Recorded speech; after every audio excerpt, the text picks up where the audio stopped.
അപ്പോൾ ഗൈസ് നമ്മളിന്ന് ഉണ്ടാക്കാൻ പോകുന്നത് പഴംപൊരിയാണ്.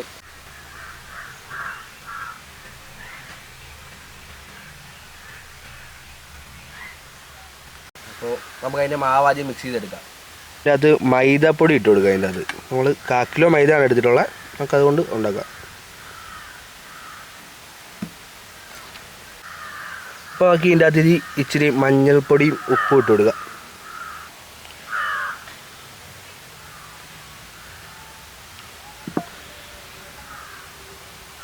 നമുക്ക് കുറച്ച് പഞ്ചസാര ഇട്ട് കൊടുക്കാം. നമുക്കപ്പോൾ കുറച്ച് വെള്ളം ഒഴിച്ച് മാവൊന്ന് കുഴച്ചെടുക്കാം.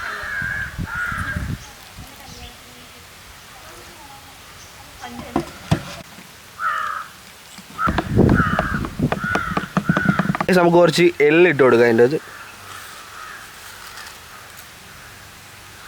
നമ്മുടെ മാവ് ഇവിടെ റെഡി ആയിട്ടുണ്ട്. അപ്പോൾ നമുക്ക് ചട്ടി അടുപ്പത്ത് വെച്ച് കത്തിച്ച് കൊടുക്കാം.